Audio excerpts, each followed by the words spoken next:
welcome you all back this evening. I think I heard a lot of great comments, including today about, Carol's turned our heads upside down about how we read scripture. So I'm grateful for the good comments. I hope everybody is warm, and I'm going to turn this over to Carol so she can be tonight the vocation of the prophet. There you go, Carol. Take it away. Thank you. Okay, thank you. And let me just take a look at this. This is, I have to go, there it is. Okay. Okay, there we are. Well, good evening, everyone. Nice to be with you again. And I can't see everyone at this point, but we will see all of us together because I do have an outline of a PowerPoint of where we're going to go with this.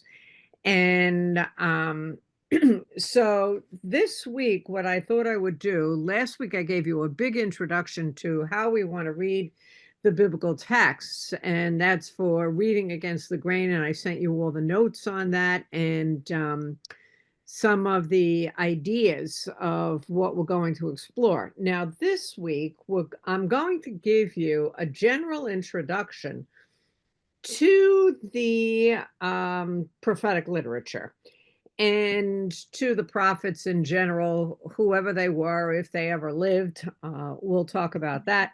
And then next week, I will deal with reading against the grain of the text, and we'll look at some Isaiah texts and the famous metaphor, daughter Zion, that has all kinds of gender implications. And then the following week, week 4, we'll look at Isaiah and the nations, and we'll deal with the God of the empire. And we'll also look at the Hosea 1-3 and the marriage texts. And we're going to evaluate this. What kind of a marriage do we have here? And week 5, we'll look at some famous texts, which are Isaiah 53, 52, 53, the suffering servant text. We'll look at a couple of texts from Amos and Micah. And then we'll also deal with some contemporary issues that really not only call for, but demand a contemporary response. So that's where we're going for the next couple of weeks. But today, what I have up here is just an outline. And Matthew, I'm wondering if, since this is just an outline, if it is the best way to share the full screen. Maybe I don't want to share the full screen and just a partial screen with this. Since it's just an outline, can we shrink this? We wouldn't be able to do that. If you're sharing a screen, it'll still take up the full screen. Okay, all right, then let it be where it is, and Okay. then we'll talk together.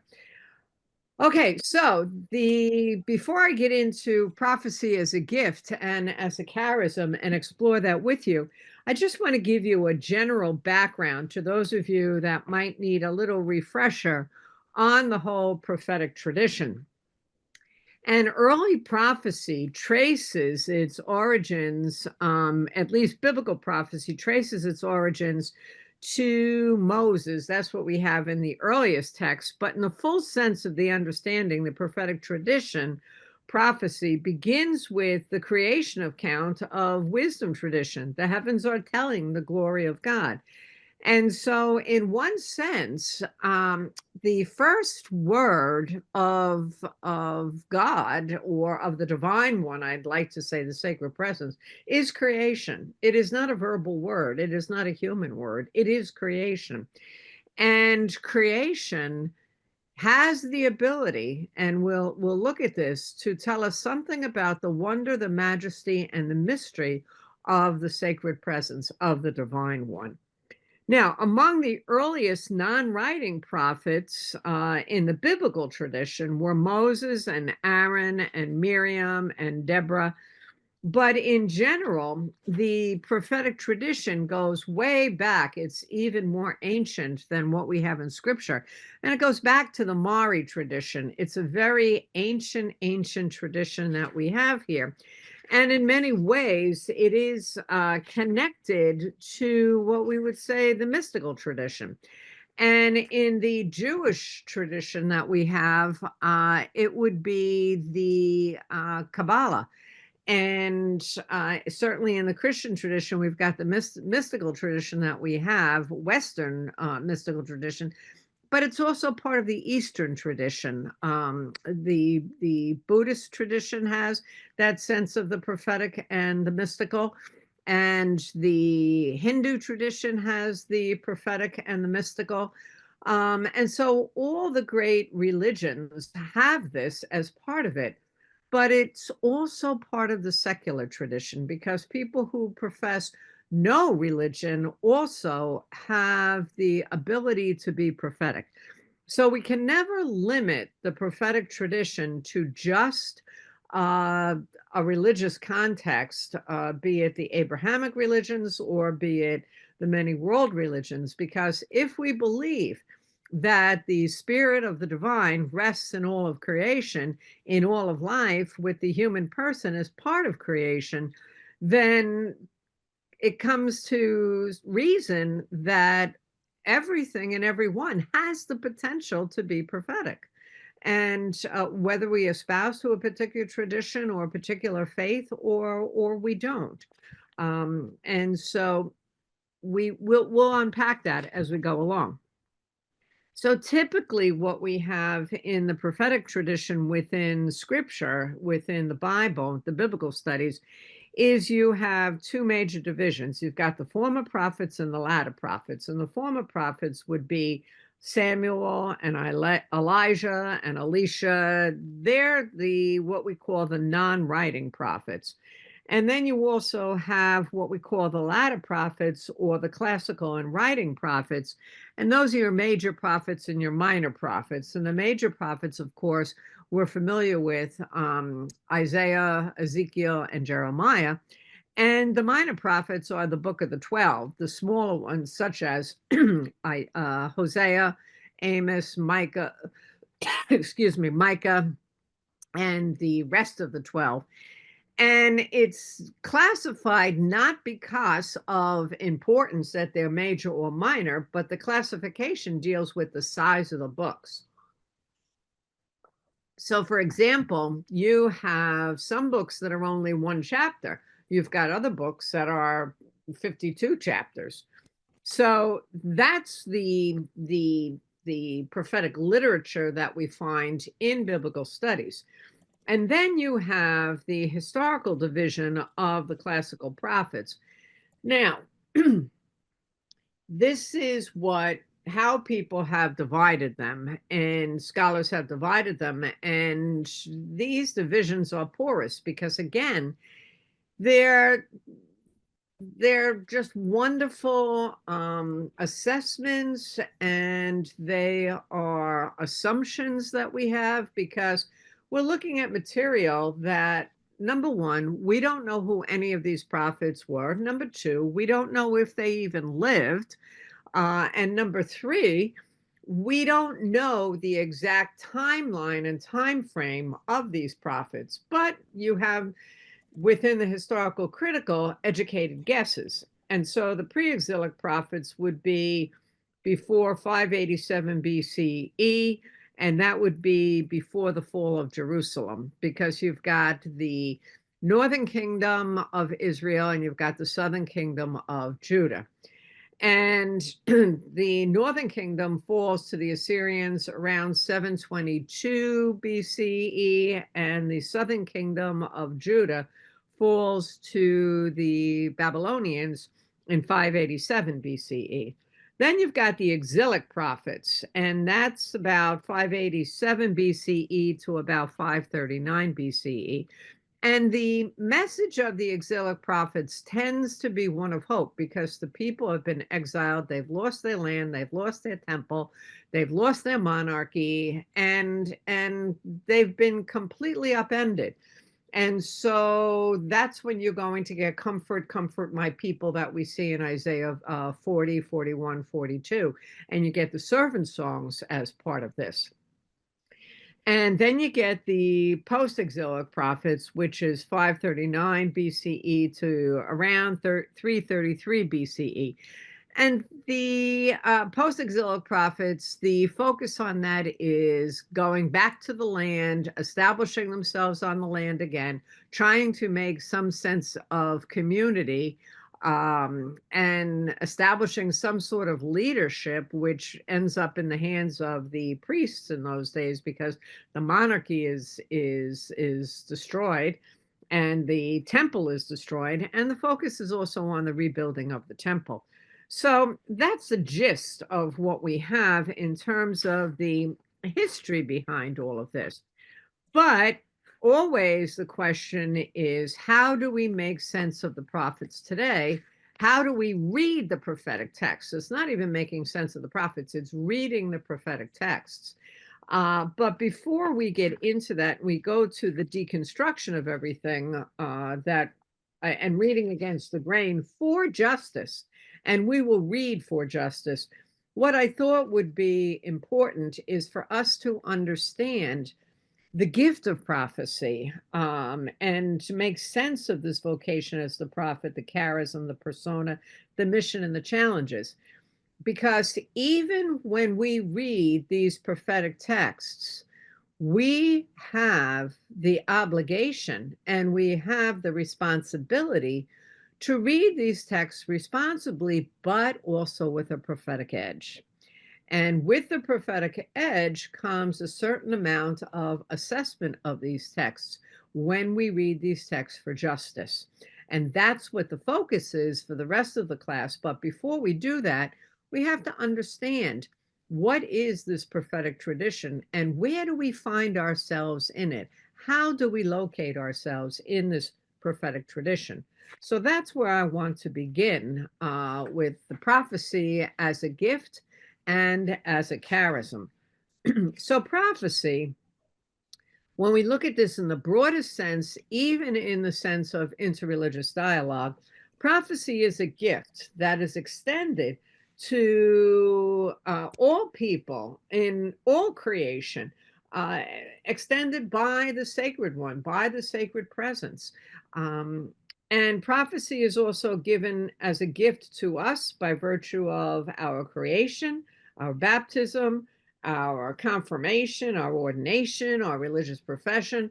I mean, it's a gift that is given to everyone, and it is deepened in the various walks of life that we find ourselves. So, as I said earlier, all creation has the potential to be prophetic because all has the possibility of revealing to us something of the wonder, the mystery, the majesty of the divine.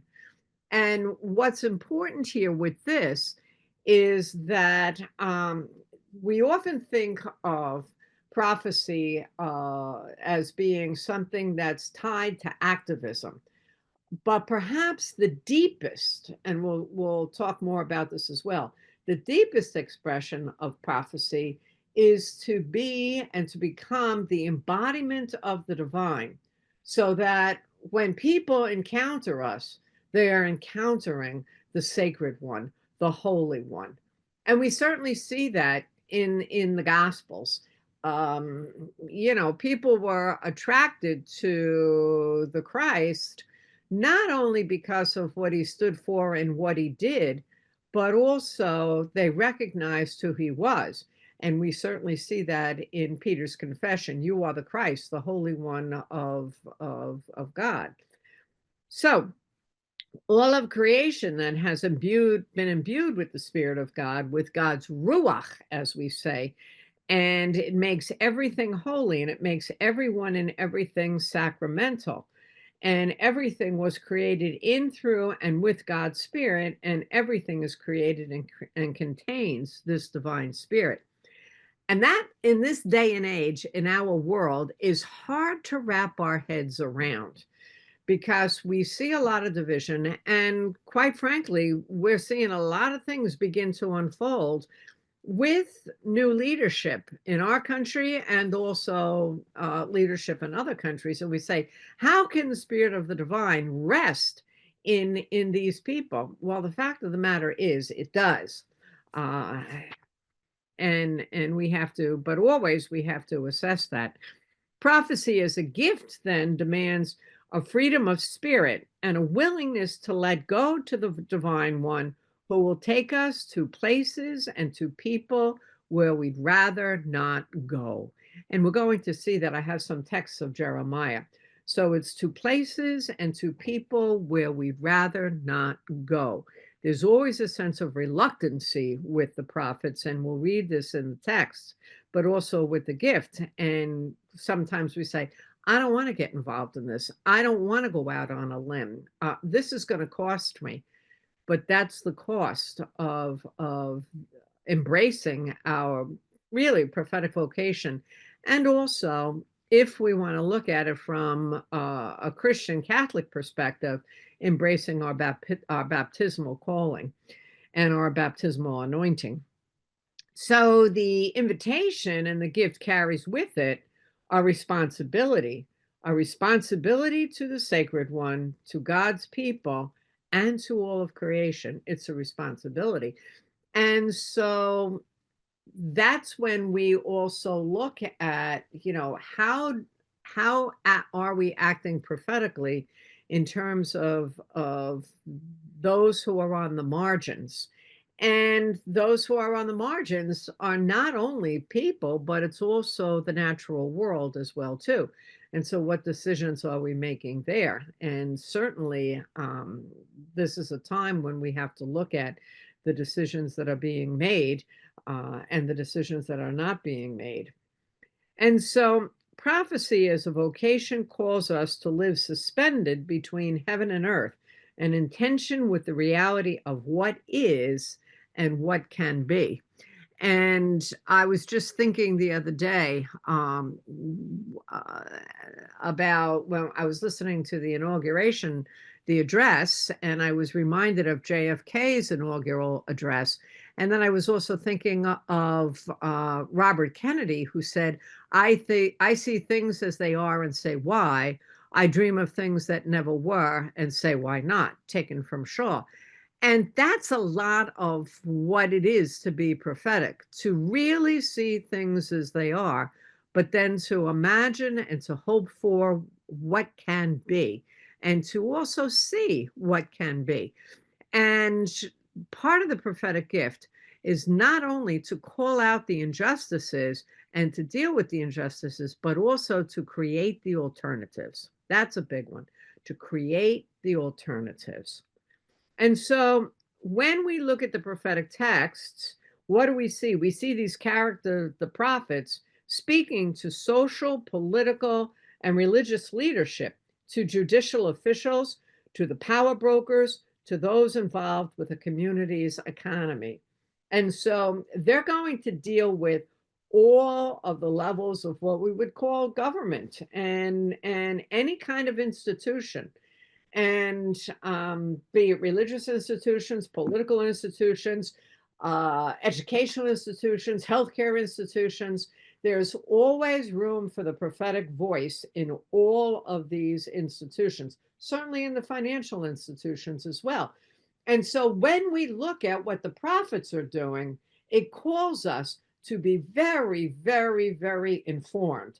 And our information needs to come from other sources than MSNBC, CNN, Fox News, all of that, because the bottom line is there's a lot of propaganda with this, with the news, and also the news and the media are controlled by large corporations. And so we have to seek out the alternative media outlets to see what is on the margins here, what is the alternative kinds of media that we can listen to, and also to listen for and listen to those outlets that have been suppressed. And why have been suppressed? Because we live in a time where the hegemonic narrative is the primary narrative, and the status quo is to be upheld.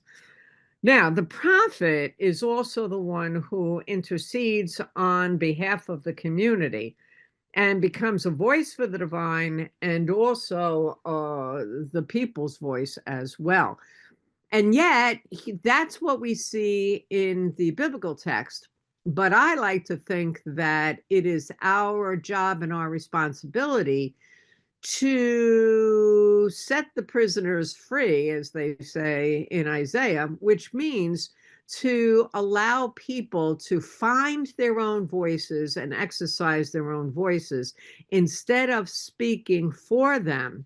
Because as somebody said, yeah, we have to empower people. People are already empowered. They've been already empowered by the Spirit, but it's the responsibility for those of us who may be in a position of privilege by way of education, by way of career, to continue to enable those to free their gifts, because everyone is gifted, everyone has a voice. There's no such thing as voiceless people. Everybody's got a voice, but not everyone has the pathway or the opportunity to exercise voice. And that's where we come in as being prophetic leaders. And so the exercising one's prophetic gifts and acting prophetically is going to involve all of our whole person. It involves our faculties, it involves our consciousness, it involves our spirits, it involves us physically, because it is not an easy task. It's not an easy task to act prophetically. And that's the important piece with all of this. And oftentimes, people reading the New Testament, or my students reading the New Testament, we interpret that whole, let's say, the body and the blood of Christ at the Last Supper, of saying, this is my blood poured out for you, this is my body broken for you. And then we hear the words, do this in remembrance of me. And in that regard, when we look at the Christ person through the Gospels, and we look at the Christ through the prophetic lens, we see that he went up against the religious leaders of his day, the scribes and the Pharisees. He went up against the political leaders of his day. And he always kind of like kept under the wire, because always people are trying to silence the prophets, to discredit the prophets, to annihilate the prophets. And the reality is that if we truly want to do this in remembrance of me, then we have to be willing to go to the wall, to allow ourselves to be broken, to allow our bloods to be poured out, not for the sake of God, but for the sake of justice. Because it is the divine one that doesn't want that kind of sacrifice, but it is what people will do to us when we start speaking out. And we certainly have seen that through history. We certainly have seen all of this through history with this. And so I want to go to the next one now, is the prophetic persona, and talk about that. But before I do that, I want to give you an opportunity for any kinds of questions that you may have, or thoughts at this point, and give you a breather before I move on to the second and the third part. And then we're going to look at some texts as well.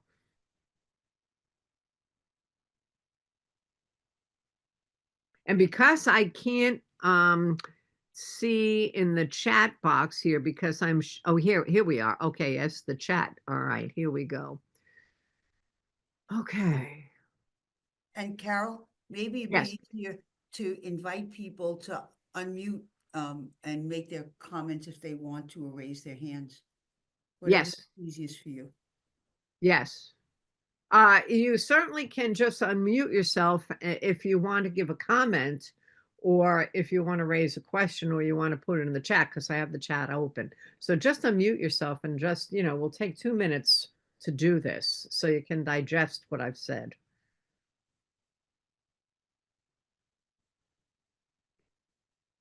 Any thoughts, any comments, any questions?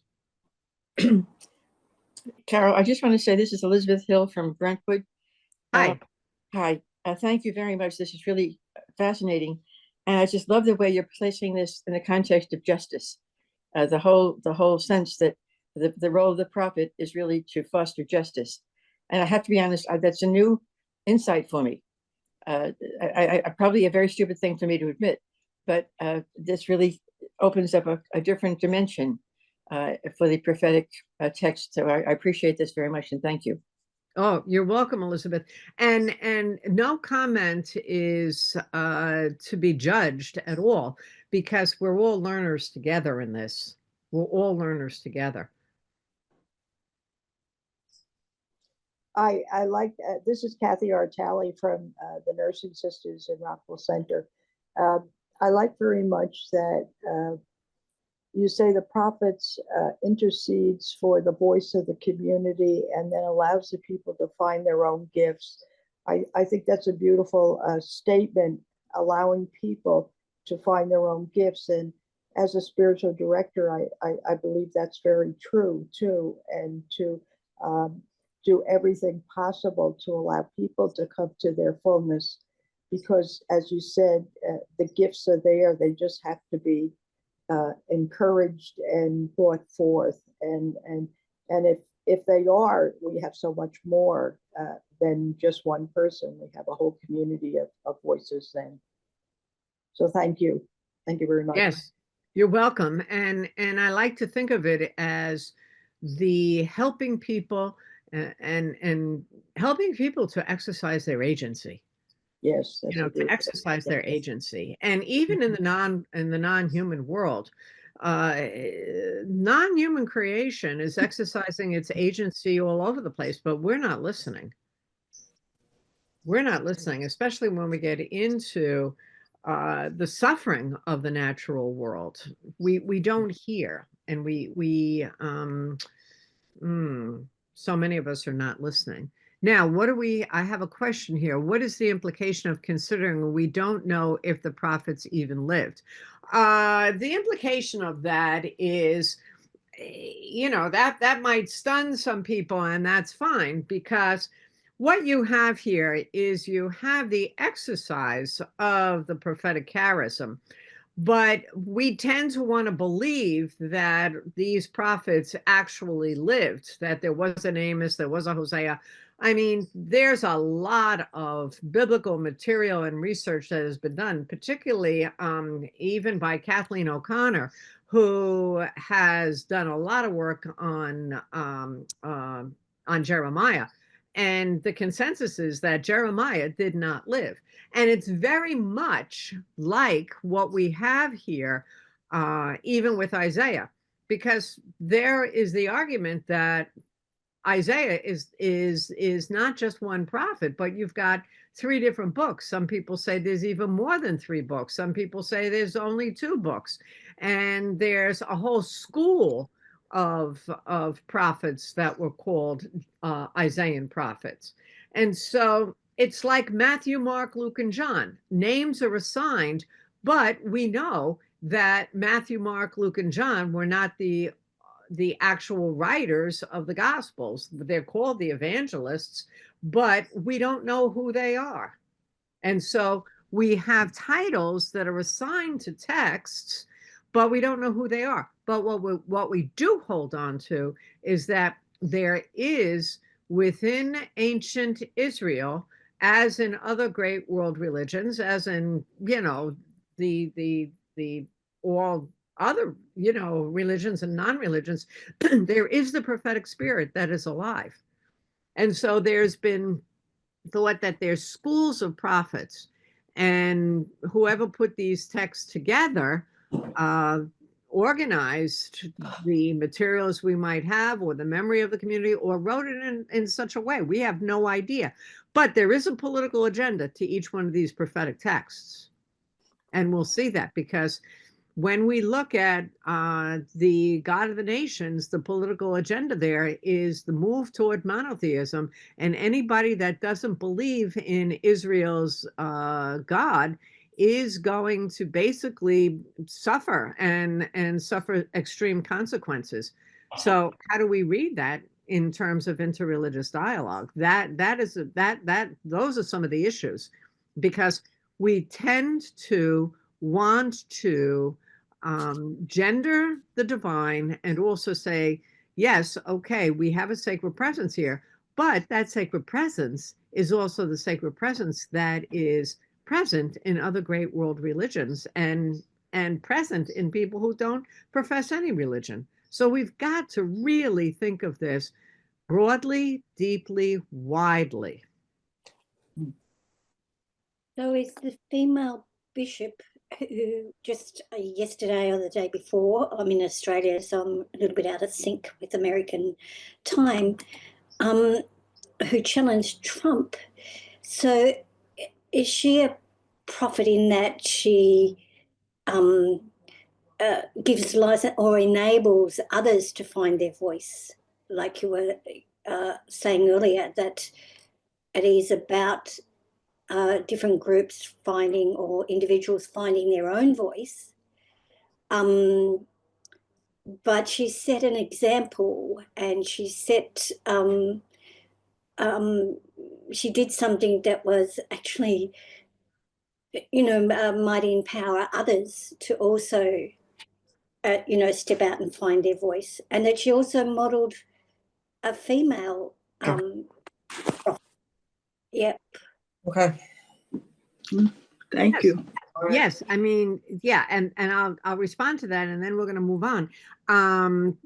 Yes, I mean, that was a very powerful moment that you have there, but she spoke truth to power, and that's what the prophets do. And we need more people to do that. We need more people to speak truth to power. And and yes, there were certainly women who were prophets. And what we have here is in the biblical text, which is a problem, we don't have the women's voices represented. There were women who were prophets that were speaking out too, and we don't have the school of women prophets available to us, and they were erased.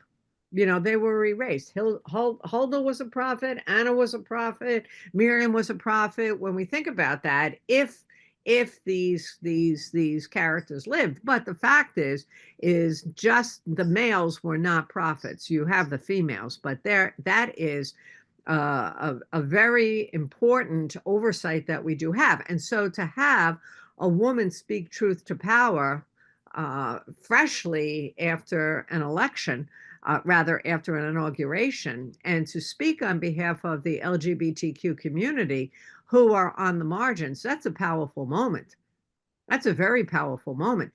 But if you look at this, we had much more of the prophetic activity going on in earlier generations, in say some of your generations that we had the music that went, I was born 55, and I remember Peter, Paul and Mary. I remember the folk music that we have. I remember Simon and Garfunkel. It was the prophetic words and the just words were in the music that we were singing. It was in the consciousness of the educational systems that we had, and you had you had the priests and the sisters, walking in the march for civil rights throughout the cities. I mean, I grew up with Newark, New Jersey. I'm from New Jersey, and I watched the city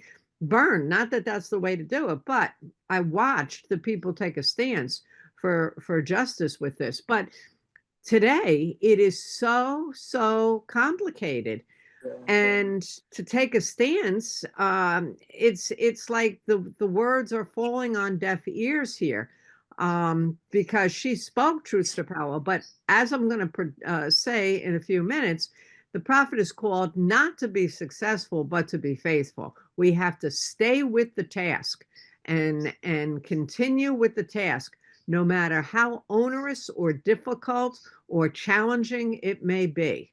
We've got to stay with the task. But boy, oh boy, we need more people to speak out and to embrace their prophetic vocation. But Christianity is between a rock and a hard place now, because you've got the rise of Christian fundamentalism, and you've got the rise of Christian literalism and nationalism. And it's followed the letter of the law, and it's follow the status quo, and it's follow whoever the leader is, and it's not geared toward shaking up the status quo or acting prophetically. So we're in a tough spot right now in terms of Christianity, but it is there. The voice is there. It just needs to be continually, what shall I say, nourished and encouraged. And we need more and more people to do it. That's why I continue to stay in academics and teach. And I teach a course in the prophets and reading for justice almost every semester. And I teach the scriptures in this way. It's always reading for justice. Okay, so if you don't mind, I'm going to move on to the next little section here that I have. So the prophetic persona, okay? The prophetic persona. First thing we have to recognize is the prophets are ordinary human beings. And I will tell you a quick story about this. Ordinary human beings. I may have mentioned this last week. I don't know that I did, but you can recall the 4 church women from El Salvador in the 1980s. And one of them was Ida Ford. And I taught at Lagardère Academy for several years in New Jersey. And Marianne Ford, which is Ida's sister-in-law, was on faculty with me. And I had met Ida a number of times, and when she was there with Marianne and her brother was Bill. And when it was like I was standing in the kitchen reading the bulletin board, eating a chocolate chip cookie, and I'll never forget it. And the phone call came in. It was Marianne, and she said, Carol, this is Marianne. I just want you to tell the sisters that Ida and her three friends, colleagues there working with her were just murdered. And that was absolutely incredible. But when Marianne tells the story, it was the night before. Ida was only 5 foot. And it was the night before she was murdered that she faced Garcia and a number of the rebels in El Salvador. And she just looked them in the eye and she just said to them, stop doing what you're doing. And the next day they were murdered. And so Ida was an ordinary human being. Many people who are prophetic are ordinary human beings.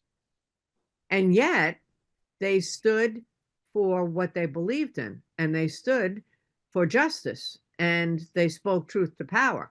And Bill Ford did the whole investigation. He was a lawyer. He did the whole investigation with this. And I no longer have the transcript because he asked me to destroy it, but he sent me the transcript because as I say, I'm very good friends with the Fords, and Bill has passed on. Marianne is still with us in her late 80s. But what's incredible is when they examined the bodies, they were American bullets that were in the bodies. And so when we talk about speaking truth to justice, the hardest thing is going to be speaking truth to justice to our own nation. And that doesn't mean that we are unpatriotic. It means that we probably are more patriotic than most when we speak truth to power and we address the issues of our own day. And so that's a major, major situation. And shortly after that, it was Peter, Paul, and Mary that wrote the song El Salvador. And they captured the whole mood of everything. And they were vilified by their fans and vilified by people because they put to music the reality of what was happening. So the prophets then are poets, they're storytellers, they're preachers, and they're madly in love with the divine and madly in love with all of creation.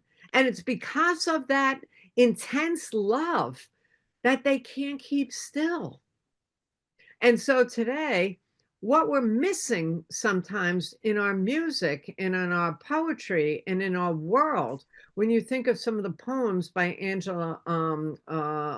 Angelou, we are missing our poets. We are missing our storytellers, and we are missing really good preaching oftentimes. And so that is what is going to capture the consciousness of people. We have to ask ourselves, what is capturing our consciousness?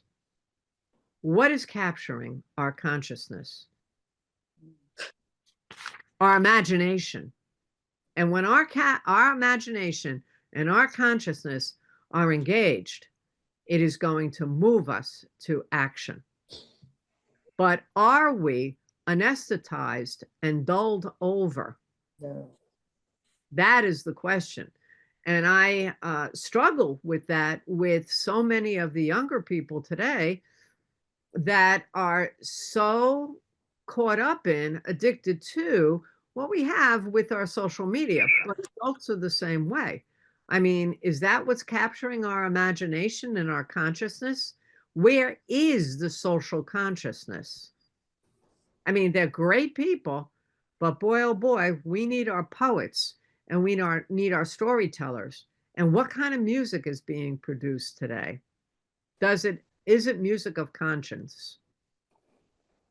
So these are the questions that we have. And so the prophets are the keepers of justice and righteousness and loving kindness. In Hebrew, it's mishpat, tzedakah, and hesed.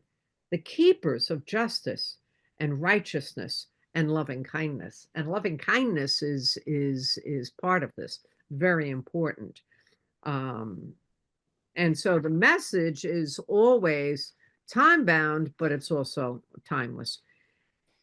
And those of us who exercise the prophetic spirit, if we truly want to be prophetic, then we have to take the prophets, when we read the prophetic text, when we are prophetic, it's going to take us where it hurts, to the streets, to the poor, to the oppressed, to those who have suffered injustices and unjust bloodshed, to those who have been silenced, to those who have not been heard, to those who suffer abuse, to those who have been put out to pasture, those who have experienced death without cause or reason, to the homeless, to the landless, to the hungry, to the spurned, to those rejected, the downhearted, and the beaten down. And we have to remember that at the heart of the prophetic message also is a word of hope. And I'm going to come to that. So what others close their eyes to and accept it as part of the system. And that's what we have to remember now. And that's what we have to listen to. That which others close their eyes to and accept as part of the system sends the prophets reeling. It sends them reeling. And I say, I just read this morning in the National Catholic Reporter a big article about Long Island. And some of you may be on Long Island, and I know Maria's community is on Long Island. The amount of money that has been paid out in pedophilia or not even pedophilia, in sex abuse, that's what I want to call it, by priests is astonishing. Because there's only a small number that really, when you think about it, we say it's pedophilia. It's about power. It's about rape. It's about sexual abuse. And when that first started and it came to light, people were reeling about that. But I really think it was the work of the Spirit, because the people that were abused were finally finding their voice to say what happened. And yet that situation continues on today. And so every injustice is going to shake the prophets, and the injustices keep them awake at night, and they feel deeply about everything. And they're men and women of tremendous passion, and they're passionate people. But we live in a world right now that says, oh, don't get upset. Don't get excited. Don't have a vapor. Oh, calm down. No, the prophets don't calm down. They go at it. And they speak truth to power. And I keep saying, you know, when people listen to me sometimes and I say, look, I'm from New Jersey and I shoot from the hip. That's what the prophets do. They cut to the chase. They are direct. They're not worried about how they have to say it. They just say it. But at times we have to think about how we say it if we want the message heard. But at times, other times, we just have to go for cut to the chase. They're never indifferent. They're never on the fence. And they frequently challenge what the majority holds as sacred. They challenge institutions, systems, structures, and mindset, what the majority holds as sacred. Okay, so they're going to challenge all the institutions, all the structures, all the systems. And we look at right now what's going on with the hearings that are going on for the central positions in the government. How many people are turning a deaf ear to it, a blind eye to it, to what the realities are? And the reward for the prophet is often not much, and it's rejected. And their mission is often repugnant to them and repugnant to others. And as I said, the whole person of the prophet is involved. The mind, the heart, the spirit, the intuition, the imagination, all the internal faculties. And they're concerned primarily with the course that history is taking. That's what they're primarily concerned with. And the greatest resource that the prophet has is the power of the word. It's the power of the word. And the prophet's words begin to burn where conscience has waned. The prophet's words begin to burn where conscience has waned. And the prophet's job, their duty, is to speak to people, whether people hear it or refuse to hear it. And as I said, they're called to be faithful, not necessarily successful. And it's a lonely task that we have.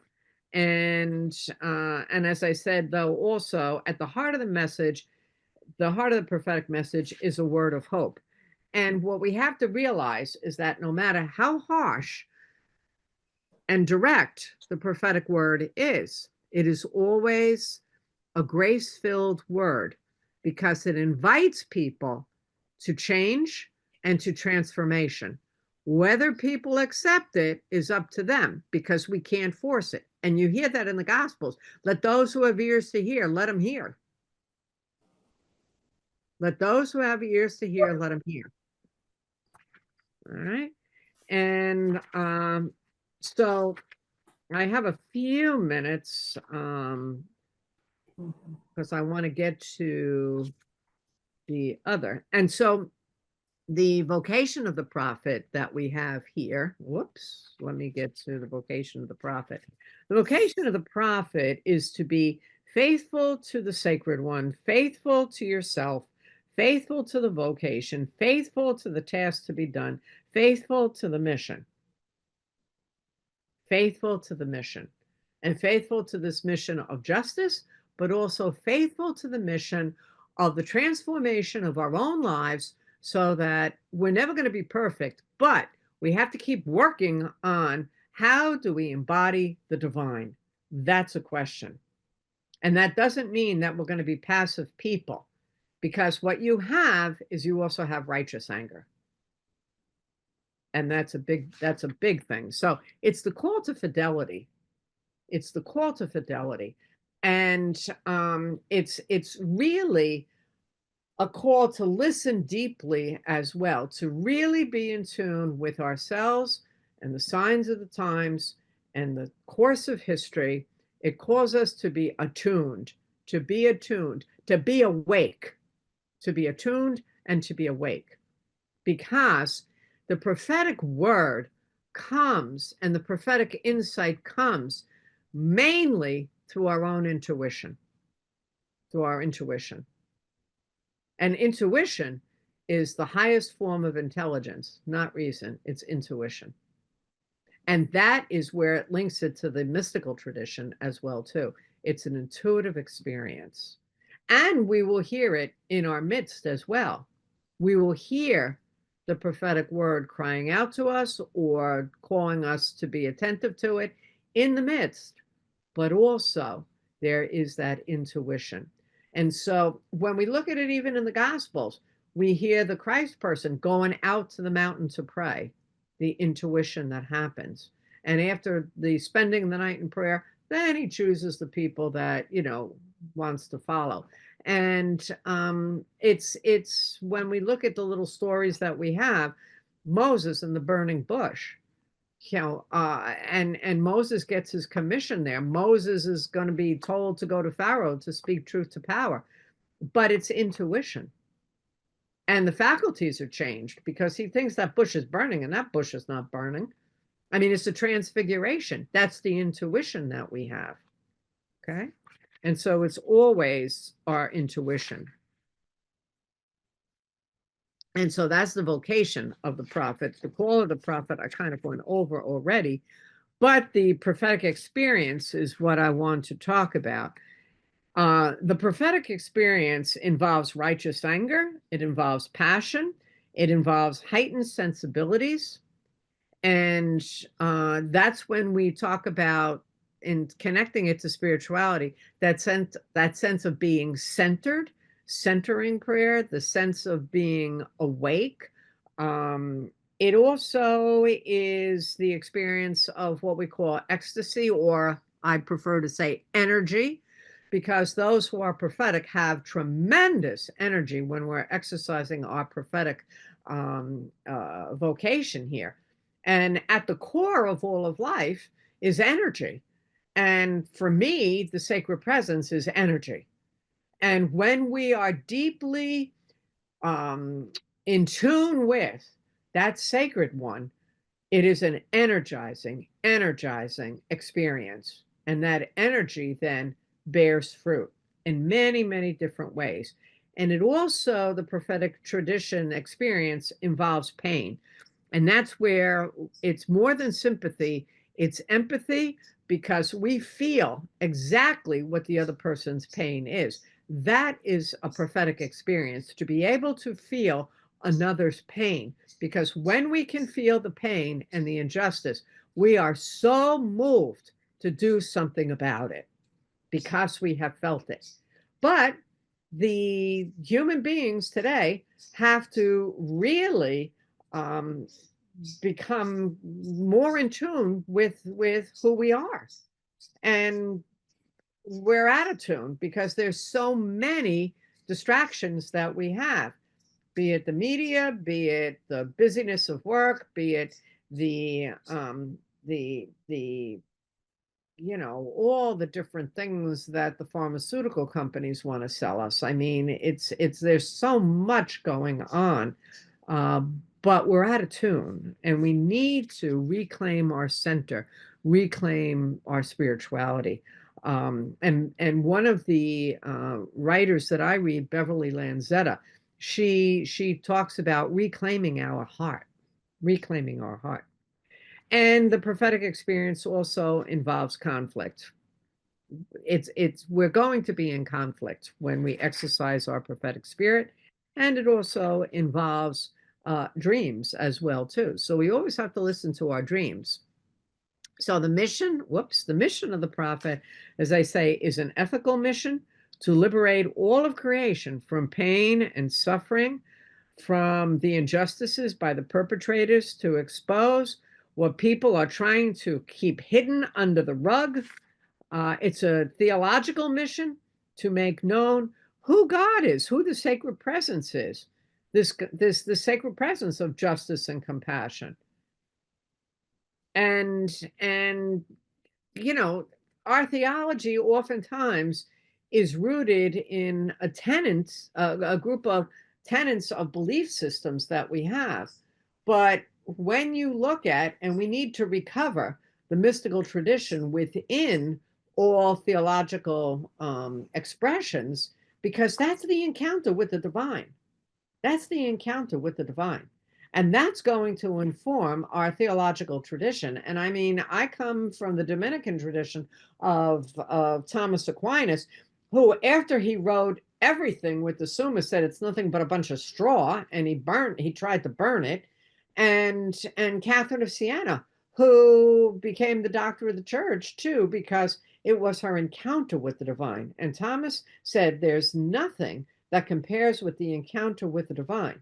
And if we had a deeper encounter with the divine, we would have such major theological shifts, because we wouldn't be holding on to this old anthropological understandings, and it moves. And in that regard, the work by Roger Haight with the Cosmic Divine and Ilia Delio, I mean, it's making a major contribution to our theology. But boy, oh boy, is it suspect. And find me the educational institutions today, grade school, high school, or college, that is engaged in teaching something new and shaking up the box there. And so the mission of the prophet is broad. And the mission of the prophet is also to be an advisor, particularly to leadership, to advise leadership. And leadership is not going to be happy with the prophets, because the prophets challenge the leadership, and they challenge the way things are being done, and they challenge the hegemonic the hegemonic narrative, and they challenge what is the norm.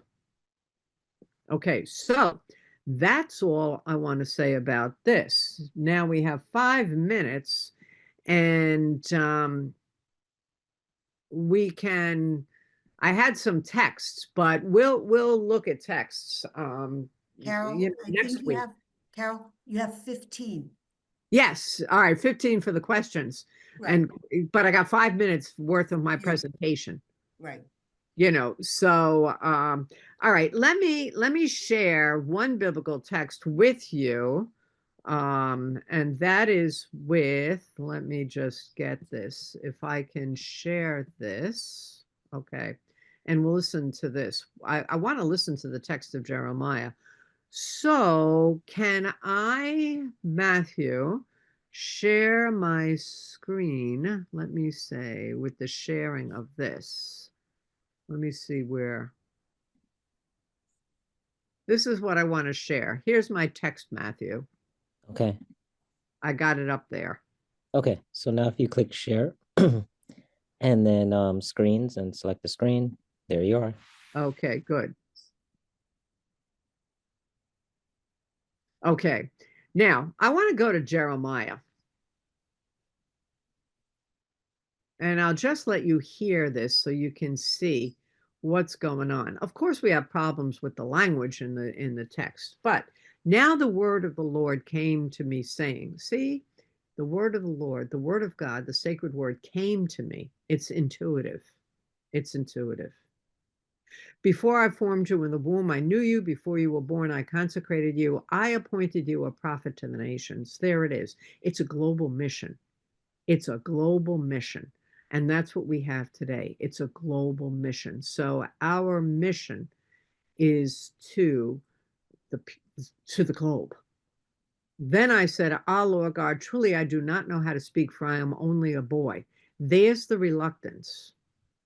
But God said to me, do not say I'm only a boy, for you shall go to all whom I send you, and you shall speak whatever I command you.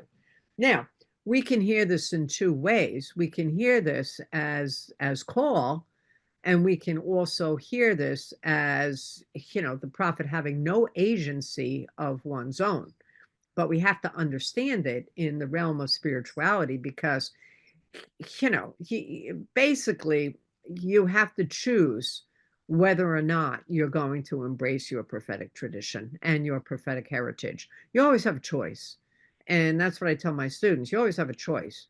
It doesn't mean necessarily that if you say, no, I'm not going to get involved, that you're going to be any less loved. Well, you might be uncomfortable, though. Okay, so then, but the Lord said to me, but do not be afraid of them, for I am with you to deliver you, says the Lord. That's an important piece. It's the promise of presence. And so with the prophetic activity goes the promise of presence. Your best friend is going to be the sacred one when you begin to exercise and use your prophetic gifts and talents here. And then the Lord put out his hand and touched my mouth, and the divine one said to me, now I have put my words in your mouth. And see, today I'll appoint you over nations and over kingdoms, to pluck up, to pull down, to destroy, to overthrow, to build, to plant. Okay. And so the word is going to be given. The gift is going to be given. The grace is going to be given. But notice what it is: to pluck up and to pull down.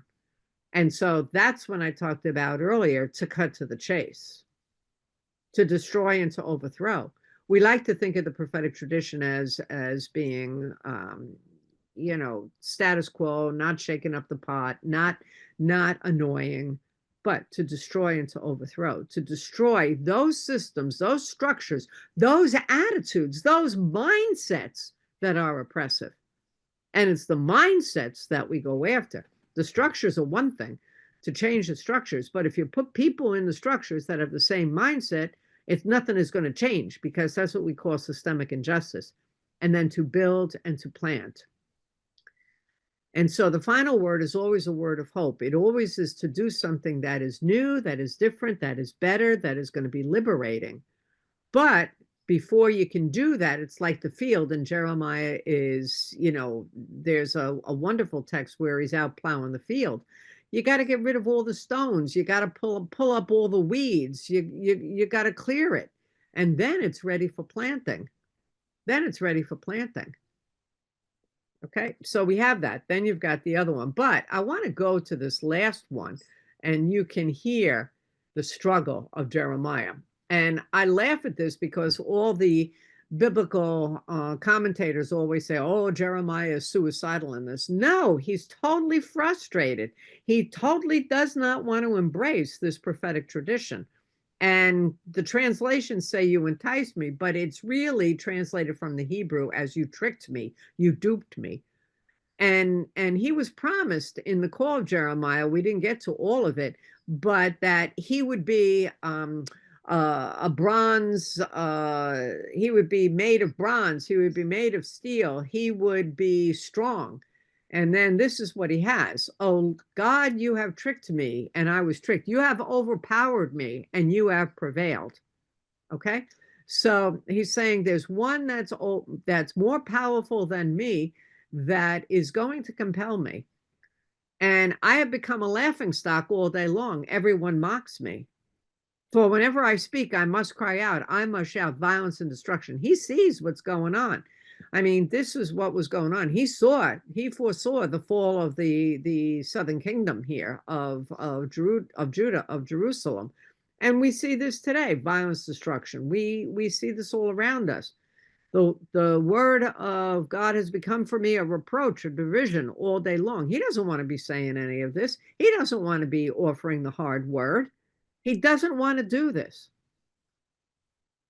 If I say I will not mention him or speak anymore in his name, then something within me is burning like a burning fire shut up in my bones. I am weary with holding it in, and I cannot. That is the key to the prophetic tradition. You don't want to be involved, and yet you know you've got to be involved. You don't want to do the hard thing, and yet you know you've got to do the hard thing. You don't want to speak truth to power, and yet you know you have to speak truth to power. And I have to tell you in all humility, I have spoken truth to power in my institution many times, and I have spoken truth to power in my religious community, and I have spoken truth to power in many other areas. And it's tough because you're shaking in the knees. You got jelly in the belly, but it gets easier as you do it, because there, after a while, you wind up saying to yourself, I don't care what people think. I don't care what people do, because I am going to say what needs to be said, and I am going to take the stand that needs to be said. So, and that's where the courage kicks in. That's where the courage kicks in. And that's a gift, because not everybody has the gift. But the gift will be given. For I hear many whispering, terrors all around, denounce them, let us denounce them. All my close friends are watching for me to stumble. Yeah, even your close friends. I mean, we see this in the New Testament, everybody walked away. but the Lord is with me like a dread warrior. The imagery here is tough to take, but we'll unpack that next week. Therefore, my persecutors will stumble, and they will not prevail. They will be greatly shamed, for they will not succeed. Their eternal dishonor will never be forgotten. O God of hosts, and that means chief of the commander of the armies, you test the righteous, you see the heart and the mind. Let me see your retribution upon them, for to you I plead, I have committed my cause. Yeah, okay, it's come down, strike them down. I mean, go after them with your bolts of lightning. That's what he wants. Let's have the retribution here. Okay, that's what he's asking for, because he's just so fed up with what is going on. And yet, we know that that's not going to happen. Sing to the Lord, praise the Lord, for he has delivered the life of the needy from the hands of the evildoers. And he's going to be the life of the needy from the hands of the evildoers. And he, if you follow the story, he is cast into a cistern, into a pile of dung, and he's put in stocks, and yet he's rescued each one of the times. And so when we look at this in terms of the Christ figure, okay, yeah, they get him, they crucify him, they put him on the cross, because the crucifixion is murder. They got him for what he was doing, and he was working for justice, okay, for the women, for the disenfranchised, for all kinds of issues of justice that you have here. Now, it's not a perfect story, but we get glimmers of all of this. And so then they get him, and he dies, but that's not the final word. For he delivers the life of the needy. And for us as Christians, that's the mystery of the resurrection. Okay, that's the mystery of the resurrection. It continues on. The Spirit lives on. And then Jeremiah gets disgusted, and he doesn't want, this vocation, but he's embraced it. Cursed be the day when I was born, the day when my mother bore me. Let it be not blessed. Cursed be the man who brought the news to my father, saying, a child is born to us, a son, making him glad. Let that man be like the cities that the Lord overthrew without pity. Let him hear a cry in the morning and an alarm at noon, because he did not kill me in the womb. So my mother would have been my grave, and her womb forever great. Why did I come forth from the womb to see toil and sorrow and spend my days in shame? I got everybody against me, but yet I have to do what needs to be done. Wow. And so against the New Testament, when we hear this, for the Christ person, the Christ figure, he set his face to Jerusalem, and he walked on. He set his face to Jerusalem, and he walked on. You got to keep walking. You got to keep doing what you're doing. But what happens, which is different from the Old Testament, this is the gift of Pentecost. The Spirit comes to the community, and the Spirit rests upon the community. And that's what we have.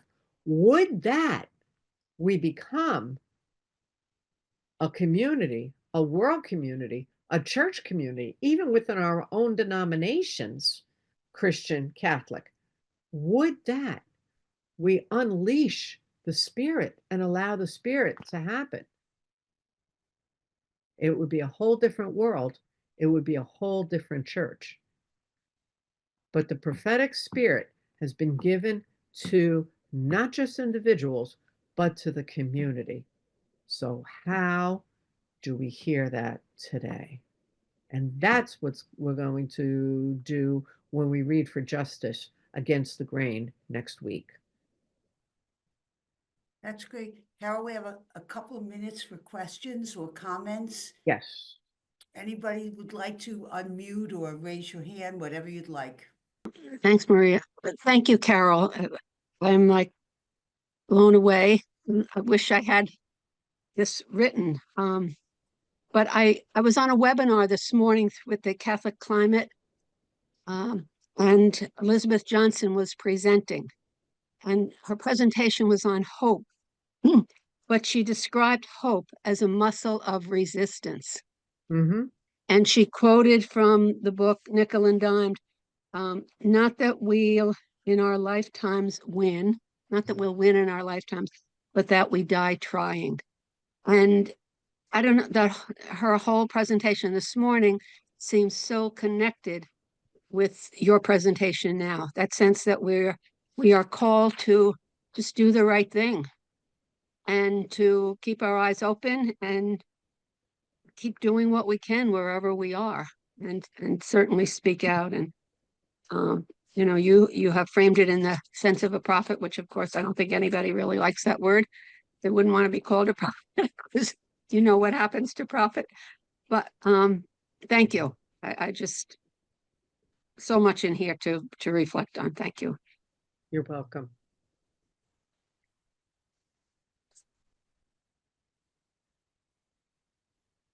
Carol, in the chat box, somebody asked, could you give the name of that book you mentioned again?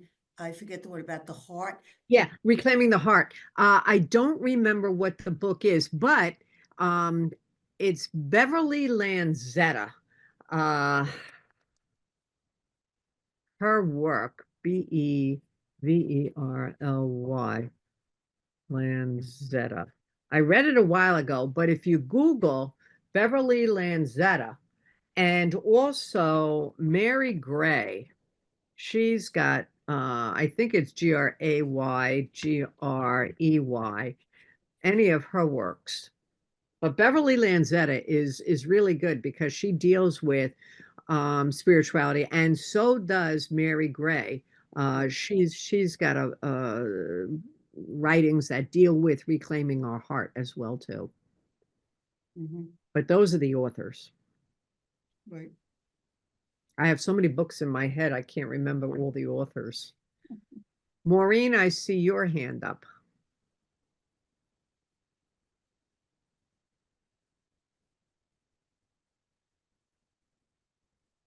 She has to unmute. If somebody has their hand up, they have to unmute. Yeah, she's unmuted already. Maureen. Yeah, Oh, maybe she was just stretching. yeah. Thoughts or comments or reflections or questions? Anything you want to offer to share with the group? Or with me or with anything? Yes, what about false prophets? False prophets. Yeah, they were around. They were around in Israel's time, but we always have to, discern. If I would say when we're looking at, I tend not to go with the binary true and false prophets, because I do believe that there is a word of truth in everyone and everything. We do get that binary of true and false prophets in the biblical commentaries, and the scholars will talk about that at times. But I think we have to remember anybody who is working for justice, and if we're not working for justice, then we have to raise questions. But now here comes the other question: whose justice? Justice for whom? And that's the struggle, because the struggle is always, how do we understand the common good? How do we make it work for everyone? And that's a tough question. Regarding false prophets that I've had to endure during my lifetime, like Charles Coughlin, Bishop Fulton Sheen, Billy Graham, Jerry Falwell, and more recently, Bishop Barron. Yes. I'm trying to make sense of all of this. And over my 80 years, for instance, Charles Coughlin, radio priest, anti-Semitic, very Christian nationalist. And that type of, they were over against Roosevelt, for instance, but the rest of them always went along to get along with the presidents, whether they were Eisenhower, Kennedy, Nixon, or your present Donald Trump. I find that very disconcerting. Well, yeah, I mean, when you talk about some of the people that you named, Billy Graham, even Franklin Graham, Bishop Barron, some of the other people that you named, Christian nationalism, that is one of the things that we have to assess. What is being spoken from a perspective of fundamentalism and Christian nationalism and that which is anti-Semitic? I mean, last week we talked a lot about this with regard to culture.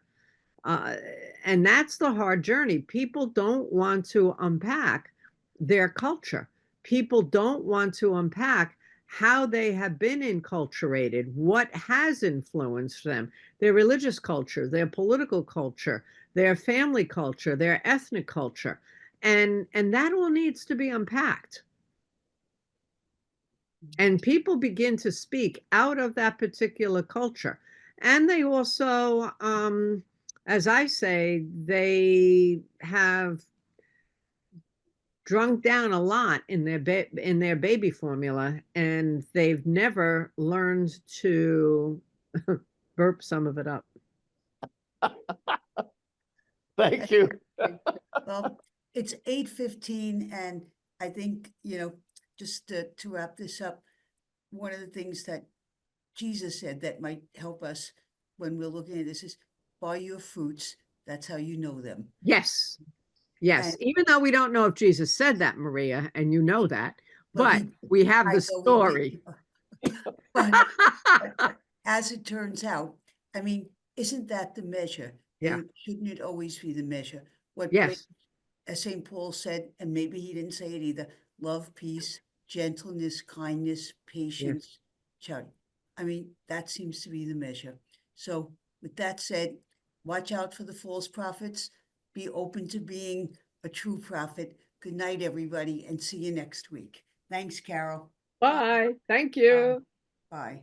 Delightful to be with you. Thanks, Carol. See you next Thanks, week. Carol. Okay. Thank you.